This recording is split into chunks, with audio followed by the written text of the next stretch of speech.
सुप्रभात। श्री मंगल बाल online study class में कक्षा 12वीं के विद्यार्थियों का एक बार फिर से हार्दिक स्वागत। पिछले कालांश में मैंने अनिवार्य हिंदी का आपको पाठ्यक्रम और उसका बोर्ड पैटर्न और उस अंकवार से आपको अवगत करवाया था। आज हम विषय वस्तु में प्रवेश करते हैं और आपके अनिवार्य हिंदी जो पाठ्य पुस्तक है सर्जन, मुख्य पुस्तक है सर्जन, उस पुस्तक के पद्य खंड के प्रथम पाठ जिसका नाम है संतवाणी, प्रथम अध्याय संतवाणी। संतवाणी में आपके 3 कवियों को सम्मिलित किया गया है, कबीरदास, तुलसीदास और राजियारा सोरठा यानी कृपाराम खेड़िया। तो आज हम कबीरदास के साहित्यिक परिचय के बारे में बात करेंगे। देखिए प्यारे विद्यार्थियों, आप छोटी से छोटी क्लास इवन तीसरी क्लास से कबीर के बारे में पढ़ते और सुनते आ रहे हैं। कबीरदास जी देखिए हिंदी साहित्य का दूसरा काल, मैंने पहले भी आपके पूर्ववर्ती पीरियड में ये बताया था कि हिंदी साहित्य का स्वर्णिम काल जिसको गोल्डन पीरियड कहा जाता है, भक्ति काल, उसमें बहुत सारे कवि हुए जिनमें कबीरदास जी का नाम भी आता है। कबीरदास भक्ति काल, देखिए भक्ति काल में 2 धाराएं बही जिनमें सगुण और निर्गुण 2 काव्य धाराएं रही। सगुण और निर्गुण काव्य धाराओं के भी 2 उपधाराएं हैं जिनमें निर्गुण में ज्ञानाश्री और प्रेमाश्री शाखा और सगुण की राम भक्ति और कृष्ण भक्ति शाखा है। तो निर्गुण काव्य धारा की ज्ञानाश्री शाखा के प्रतिनिधि कवि, मैं इनको प्रतिनिधि कवि कहूँगा। कबीरदास जी का जन्म के संबंध में वैसे विद्यार्थियों बहुत सारी किंवदंतियाँ ही प्रसिद्ध है। एक जनश्रुति के अनुसार इनका जन्म 1398 ईस्वी, ध्यान देना प्यारे विद्यार्थियों, 1398 ईस्वी को काशी के निकट या काशी में एक विधवा ब्राह्मणी के कोख से जन्म हुआ। देखिए इनके माता पिता का कोई पता नहीं है, बताया जाता है कि विधवा ब्राह्मणी के कोख से इनका जन्म हुआ। लोक अपवाद के कारण इस औरत ने इनको लहर तारा, ध्यान देना प्यारे विद्यार्थियों, लहर तारा नामक एक तालाब के किनारे छोड़ दिया। इनका पालन पोषण नीरू और नीमा नाम के जुल्हा दंपति ने, ध्यान देना, नीरू और नीमा नामक जुल्हा दंपति ने इनका लालन पालन किया। और वे तो एक विधवा ब्राह्मणी के कोख से पैदा थे, लेकिन इनका पालन पोषण जुल्हा नामक जो जुलाहे थे नीरू और नीमा, इन्होंने इनका जो है पालन पोषण किया। और कबीरदास जी अपने आगे दुआओं और पदों में अपने आप को जुला होने के बारे में कहते भी हैं। तो कबीरदास के जन्म के संबंध में तो ये किंवदंती प्रचलित थी। इसके बाद मृत्यु के संबंध में भी कहा जाता है कि ये हिंदू और मुस्लिम दोनों धर्म के लोगों के चहेते थे।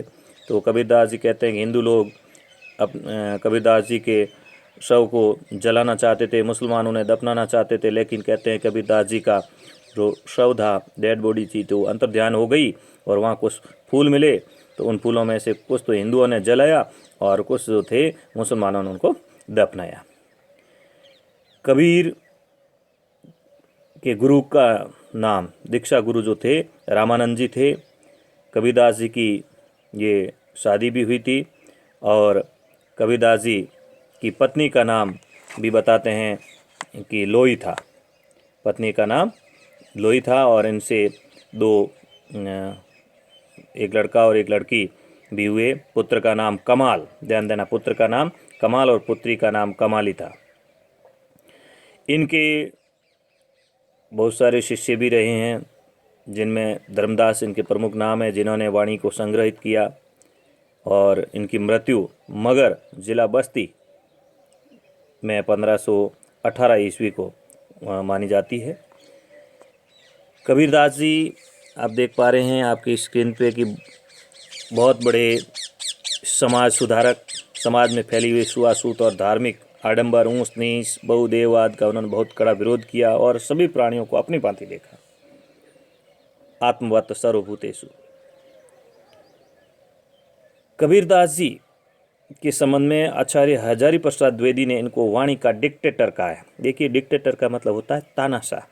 तो कबीरदास जी को वाणी का डिक्टेटर क्यों कहा?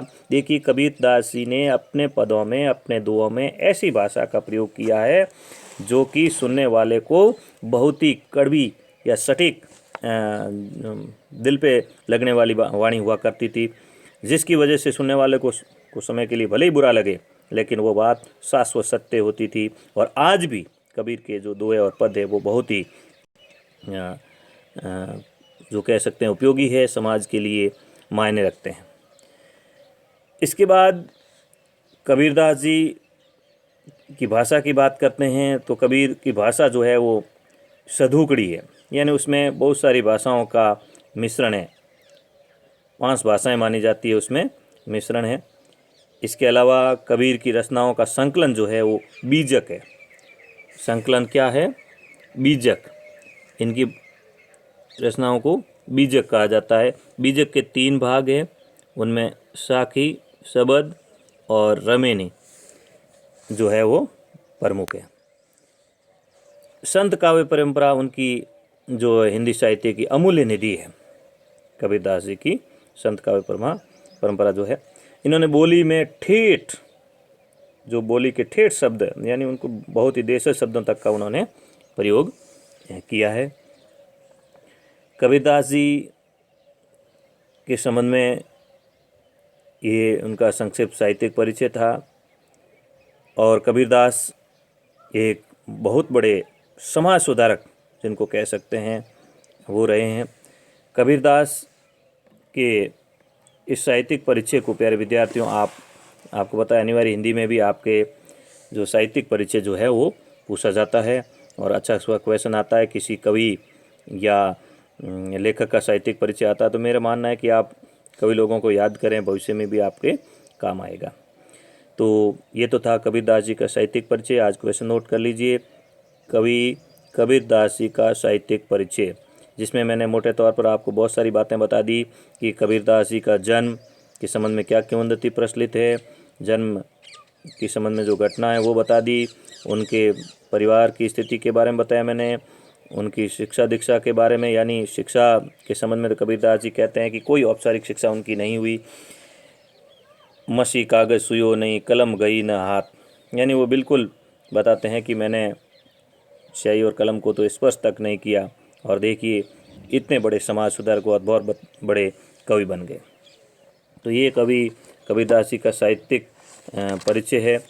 उसके साथ ही आज मैं आपको आपके कबीरदास जी के जो संकलित दोहे हैं उनमें से एक दोहे का भावार्थ भी आपको, वीडियो छोटा है तो बता देता हूँ। त्याग तो ऐसा कीजिए सब कुछ एक ही बार, सब प्रभु का मेरा नहीं निहचे किया विचार। ध्यान देना, निहचे ये जो शब्द आया आपके कठिन शब्द, निहचे, निहचे का मतलब होता है दृढ़ निश्चय, निश्चय, दृढ़ निश्चय, यानी दृढ़ निश्चय करना। और अब इसको आप जब भावार्थ या व्याख्या लिखेंगे तो सबसे पहले आपको लिखना होता है दोहे का प्रसंग और संदर्भ। तो प्रस्तुत दोहा जो है अपनी पाठ्य पुस्तक में संकलित कबीरदास जी के दोहों से लिया गया है। कबीरदास जी ने एक आदर्श त्याग के महत्व के बारे में बताया है कि हमें किस प्रकार का त्याग होना चाहिए। कबीरदास जी कहते हैं कि त्याग तो ऐसा कीजिए सब कुछ एक ही बार, यानी एक ही बार में हमें जो है दृढ़ निश्चय करके सब कुछ त्याग देना चाहिए, एक ही बार में। और उसकी ये भावना होनी चाहिए, जिसको जो व्यक्ति त्याग कर रहा है, कि सारी वस्तुएं यहाँ तक कि हमारा तन, हमारा शरीर भी हमारा नहीं है, ये सब कुछ उस परमपिता परमेश्वर या ईश्वर को दिया हुआ है। तो ईश्वर को समर्पित कर दें, किसी प्रकार का अहंकार नहीं होना चाहिए। त्याग तो ऐसा कीजिए सब कुछ एक ही बार, यानी हमें एक ही बार में सब कुछ अच्छे से त्याग कर लेना चाहिए। हमें यह मानना चाहिए कि सब कुछ प्रभु का है, ईश्वर का दिया हुआ है हमारे पास, हमारा तो अपना तन भी नहीं है, ये सब उसी का दिया हुआ है। तो एक ही बार दृढ़ निश्चय करके हमें त्याग कर देना चाहिए और त्याग करने के साथ ही हमें अहंकार से मुक्त हो जाना चाहिए। तो ये अमूमन व्यक्ति में क्या होता है, मैं और मेरा जैसा अहंकार का भाव होता है उसको कबीरदास जी कहते हैं त्याग देना चाहिए। एक ही साथ में दृढ़ निश्चय करके हमें जो है त्याग की भावना रखनी चाहिए। इसके अलावा इसमें आप विशेष की बातें लिख सकते हैं कि सब कुछ इस सृष्टि पर जगत के कण कण में ईश्वर की मौजूदगी है और सब कुछ ईश्वर का दिया हुआ है, यह हमें मानना चाहिए। कबीरदास जी की भाषा उपदेशात्मक है, सरल तो है ही, और त्याग की बात इसमें कही है। दूसरा एक पद और ले लेते हैं अपन। सुनिए गुण की वार्ता अवगुण लीजिए नाई, हंस क्षीर को गहत है नीर सो त्यागे जाए। बहुत ही बढ़िया दोहे के बारे में कबीरदास जी ने कहा है कि जो लोगों को गुणों को ग्रहण करना चाहिए, अवगुणों को हमेशा के लिए त्याग देना चाहिए, क्योंकि हमारे लिए उपयोगी जीवन में क्या है, गुण।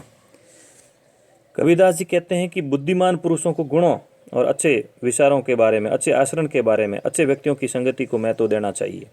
जो हमारे लिए उपयोगी नहीं है, जो निंदनीय है, निंदा योग्य है, अकल्याणकारी है, अमंगलकारी है, उससे हमें दूर रहना चाहिए। जिस प्रकार दूध और पानी, क्या कहते हैं, हंस शीर को कहते हैं। जिस प्रकार दूध और पानी एक साथ मिले हुए होते हैं, लेकिन हंस जो होता है उसमें से दूध को ग्रहण कर लेता है और पानी को त्याग देता है। उसी प्रकार समझदार सज्जन पुरुष वही है जो संसार में अच्छे गुणों को तो ग्रहण कर लेता है और अवगुणों को त्याग देता है। तो शीर का मतलब यहाँ दूध होगा, शीर यानी दूध, गहत यानी ग्रहण कर लेता है। तो कहने का मतलब यह है कि हम लोगों को संसार में अच्छी बातें तो ग्रहण कर लेनी चाहिए, जो अवगुण है उसका हमारे ऊपर कोई प्रभाव नहीं होना चाहिए। तो इसमें विशेष में आप वही दृष्टांत अलंकार तो है ही, व्यक्ति को हमारे अपने जीवन में काम, क्रोध, लोभ, मोह, जो दूसरे असत्य भाषण इत्यादि अवगुणों को हमेशा त्याग देना चाहिए। तो ये तो था कवि कबीरदास जी का साहित्यिक परिचय। साहित्यिक परिचय के साथ साथ उनके मैंने आपके पाठ्यक्रम में सम्मिलित जो दोहे थे उनका भावार्थ और सरलार्थ बता दिया। तो प्यारे विद्यार्थियों, आप कबीरदास जी के साहित्यिक परिचय को लिखेंगे। साहित्यिक परिचय में मैंने आपको बता दिया है कबीरदास जी भक्ति गुण के भक्ति काल के कवि हैं, और उनके संक्षिप्त साहित्यिक परिचय के साथ साथ आप इन दोनों दोहों का भावार्थ लिखेंगे और अच्छे से व्याख्या करेंगे। जय हिंद,